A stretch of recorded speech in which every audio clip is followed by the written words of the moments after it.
ফের সাত পাকে বাধা পড়লেন প্রাক্তন কেন্দ্রীয় মন্ত্রী তথা আলিপুরদুয়ারের সাংসদ জন বার্লা। প্রথম স্ত্রীর মৃত্যুর 7 মাসের মাথায় বিবাহ বন্ধনে আবদ্ধ হন তিনি। দৈনন্দিন জীবনে নানা অসুবিধা এবং নিঃসঙ্গতা কাটাতেই এই সিদ্ধান্ত জন বার্লার। জানা গিয়েছে গত 11 নভেম্বর ইতিমধ্যেই আইন মতে বিয়ে সেরে ফেলেছেন তিনি। এবার শুধু অপেক্ষা সামাজিক অনুষ্ঠানের। পাত্রী দলগাঁও চা বাগানের দলমনি ডিভিশনের মঞ্জু তিলকের সঙ্গে গাঁটছড়া বেঁধেছেন জন বার্লা। পাশাপাশি মঞ্জু দেবী ডিমডিমার সেন্ট মারিয়া গড়েতি ডিমডিমা গার্লস হাই স্কুলের শিক্ষিকা। তার নতুন জীবনের সূচনায় শুভেচ্ছা জানিয়েছেন ডুয়ার্সের রাজনৈতিক নেতারাও। এছাড়াও তাকে শুভেচ্ছা জানিয়েছেন আলিপুরদুয়ারের তৃণমূল সভাপতি প্রকাশ চিকবারাই। ডুয়ার্সের পরিচিত রাজনৈতিক মুখ জন বার্লা 2019 সালে বিজেপির টিকিটে জয়ী হয়ে আলিপুরদুয়ারের সাংসদ হয়েছিলেন তিনি। পরে কেন্দ্রীয় মন্ত্রীর দায়িত্ব পান। তবে 2024 সালের নির্বাচনে বিজেপি তাকে প্রার্থী না করায় দল থেকে দূরত্ব তৈরি হয়। বর্তমানে তিনি তৃণমূল কংগ্রেসে যোগ দিয়েছেন।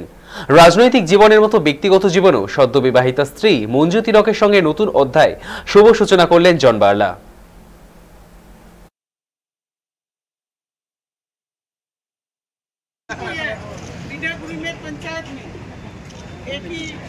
বাড়ির খুব অসুবিধা ছিল, তাই জন্য আমরা অ্যাডজাস্টমেন্ট করে আমরা ইয়া করলাম। উনি টিচার, ওই মারিয়া গড়তি ডিমডিমা হাই স্কুলের টিচার ছিলেন।